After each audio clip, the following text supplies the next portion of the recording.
Mesdames, Messieurs, bonjour, bienvenue à Hanoï, au Vietnam. J'ai atterri ici il y a 2 jours. Moi, c'est la première fois que je viens là. Regardez un petit peu tous les scooters comme ça.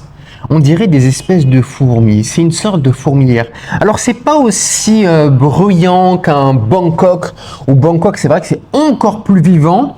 Là, le Vietnam, c'est vraiment autre chose.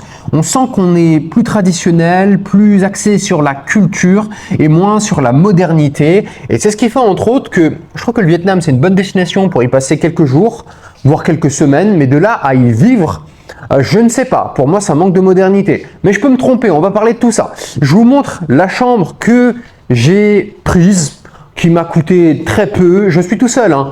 Mais voilà, j'aime les grands volumes. C'est vrai que je sais pas, j'aime bien me promener dans la chambre, imaginer, réfléchir. Quand tu as un créatif et que voilà, tu as un business qui est quand même basé sur ta créativité, c'est vrai que pouvoir passer du temps comme ça à marcher, vous savez, et à penser, c'est génial quand c'est super grand. Surtout quand ça ne coûte que 20 € la nuit. Ouais, 20 balles. C'est fou, hein? C'est vraiment pas cher hein, quand j'y pense. Hein. Et ici, vous avez même une salle de bain qui est pas mal. Voilà, c'est plutôt moderne. Après, c'est vrai que c'est pas extrêmement bien fait, quoi. Mais pour 20 balles, je suis très content. Si je suis ici, c'est avant tout pour les affaires. Parce que je n'avais pas forcément prévu de voyager dans ce pays, de le visiter, mais c'est très agréable. Moi, je suis là pour obtenir un visa. Et le Vietnam, c'était le seul pays, ce que j'avais regardé, qui me permettait d'obtenir ce visa pour l'Asie. Donc, c'est pour la Thaïlande. Le plus rapidement possible, en à peu près 7 jours. Donc là, je suis dans la demande de ce visa. J'attends. J'espère que dans les 7 jours, je l'aurai. Je croise les doigts. Je vais vous parler de mes premières impressions de ce pays. Pourquoi? Justement, comme je vous disais, la modernité fait que pour moi, c'est quand même difficile d'y vivre. Ce serait difficile. Et du visa que je cherche à obtenir. Donc, j'ai noté quelques petits points que je vais aborder. Ce qui est sympa à Hanoï, c'est le vieux quartier. Donc c'est là où je suis, avec ses ruelles bordéliques, ses petits cafés traditionnels, beaucoup de cafés. Je n'avais jamais vu un endroit avec autant de cafés. Tu te promènes, tu as des cafés de partout. Je suis pas un grand fan de café, mais j'en ai goûté.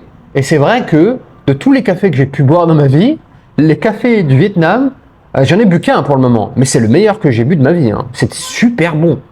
Et c'était pas une grande enseigne. Donc je pense que je peux trouver encore meilleur. Donc je vais me prendre des petits cafés. J'aime pas particulièrement le café, hein, mais pourtant, c'est vrai que là quand même, c'est recherché, c'est bon. Tu as plein aussi de petits trucs de thé. En fait, tu as plein de petites boutiques, un peu comme le vieux Lyon. Je sais pas s'il y en a qui connaissent, mais à Lyon, je crois que ça s'appelle comment Croix-Rouge. Et tu as plein de petits magasins, de petites boutiques. Là, c'est la même chose, mais avec des cafés. Tu as aussi beaucoup de trucs militaires qui vendent. Tu sens que, voilà, hein, Vietnam, ça a été colonisé, la guerre du Vietnam, etc. Tout ça, ça a laissé des traces. Il y a une architecture qui est étonnamment très européenne ici. Et du coup, tu as un mix entre l'Europe et l'Asie. Certaines fois, tu as des bâtiments qui font très parisiens, hein, pour vous dire. Mais tu n'as pas non plus cette modernité d'une ville comme la Chine, avec Chongqing, ou alors du Bangkok ou de la Malaisie avec KLC, avec des grandes tours, des malls gigantesques. Je n'ai pas vu ça et je n'ai pas l'impression qu'il y en a. Ce qui est sympa ici, c'est le lac Oan Kiem, au lever ou coucher du soleil, très vivant, hyper local. La street food, le côté historique, c'est vrai que là, tu as un vrai côté historique. C'est pour ça que je dis, c'est un peu un musée à ciel ouvert. C'est sympa de venir quelques semaines, mais de là à vivre dans un musée, à un moment donné, tu te fais chier. Les excursions autour de Nguyen Binh Halong Tam Kok Spa Ba Vi, des petits, franchement je comprends rien. Bon, c'est des endroits en tout cas qui visiblement semblent être pas trop mal ici. Par contre, ce que tu retrouves pas, parce que j'ai listé avec mon ami ChatGPT, si je compare Hanoï à Bangkok, t'as pas de gros malls climatisés sur 7 étages comme à Bangkok, il y a Icon Siam qui est incroyable. Icon Siam sur je sais même pas combien d'étages, le truc est monstrueusement gigantesque. Tu as le MBK Center, tu as les Terminal 21, tu as des malls à n'en plus finir, le mall de Tonglo, tu as tout. Bangkok, c'est fou niveau mall. Ici, j'ai rien vu. Même les salles de sport, ça m'a étonné parce que en Thaïlande, les gens sont très sportifs. Tu le vois même physiquement. Ici, j'ai pas du tout l'impression que le sport ce soit leur truc. Ici, c'est plus les gens qui vont faire du tai chi sur le lac, des trucs comme ça, je sais pas comment on appelle ça, comment on dit ça là, la zumba, c'est pas de la zumba, c'est du yoga, des trucs comme ça. Voilà, c'est pas très très sportif, j'ai l'impression. Hein. J'ai pas vu une seule salle de musculation. C'est la première fois que je me promène dans une ville et que je ne vois aucune salle de muscu.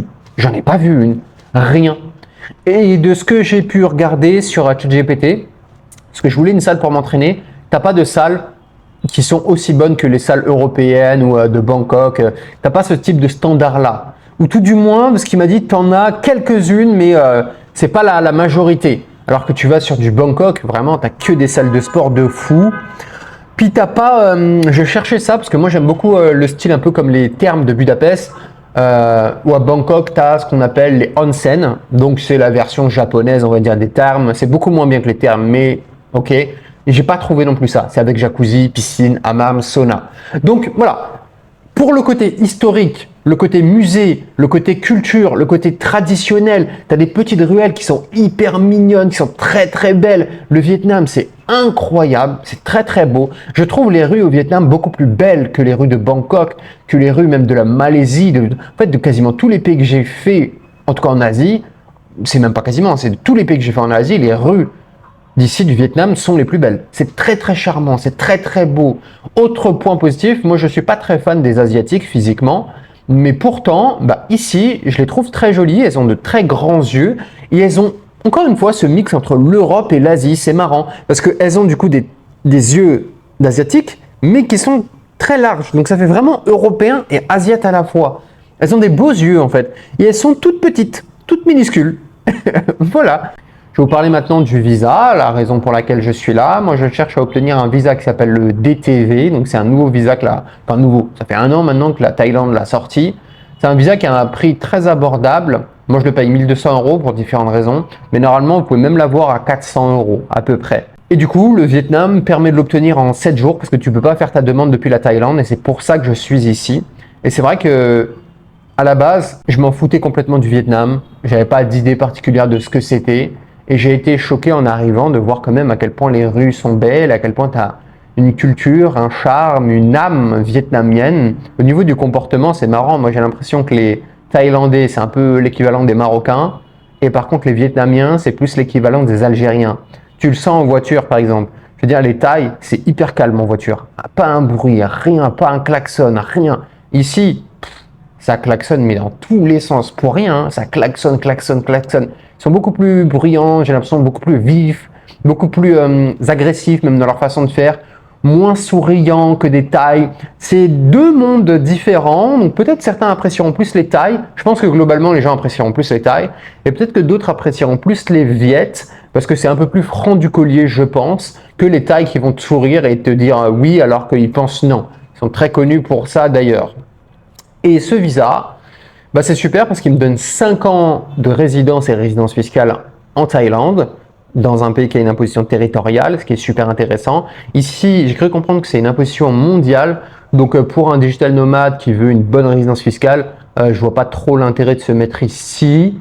Alors après, il faudrait que je regarde fiscalement ce que ça donne, hein, combien t'es d'impôts, etc.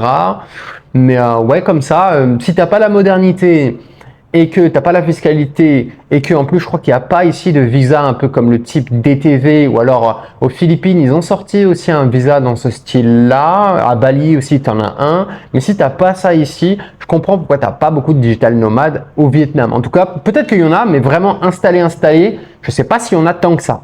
Par contre au niveau du tourisme, voilà, c'est vrai que pour le tourisme c'est génial le Vietnam et j'ai été surpris de voir beaucoup d'étrangers qui visitent, qui se promènent dans les rues. Tu as beaucoup de blonds et de blondes. Moi, j'aime beaucoup les blondes. Donc, tu as beaucoup de très jolies filles blondes. J'étais étonné. Et tu as beaucoup de Brésiliens, d'Espagnols, de Russes, d'Allemands. Je sais pas d'où ils sortent tous ces blonds d'ailleurs. Je me posais la question, mais tu en as énormément. Ils sont là dans les petits cafés, à droite, à gauche. C'est vrai que ce côté petit café, c'est très mignon. On pourrait clairement tourner un film ou une vidéo. D'ailleurs, je vais travailler sur une vidéo YouTube que je vais faire pour ma chaîne YouTube, pas celle-là. Une de mes autres chaînes YouTube, ma chaîne principale, etc. Où je vais faire un vrai beau vlog typé un peu film. J'ai déjà quelques idées, quelques plans en tête que je pourrais faire ici au Vietnam parce que c'est tellement mimi. Tu vois, il y a quelque chose de mignon au Vietnam. Il y avait un mot que j'avais trouvé, je sais plus c'est quoi comme mot, mais il y a un côté très agréable au Vietnam. Donc je suis content d'être là, mais en même temps, voilà, je serais content aussi d'en partir pour retrouver la grosse ville de Bangkok, qui est quand même plus moderne et où il y a quand même un peu plus de choses à faire. Là, je cherchais quoi faire, mis à part me promener dans les rues, bah, j'ai pas trop trouvé quoi. C'est tout pour cette vidéo, j'espère qu'elle vous aura plu. C'était Emric MB, on se revoit sur une prochaine vidéo, restez vaillants, ciao.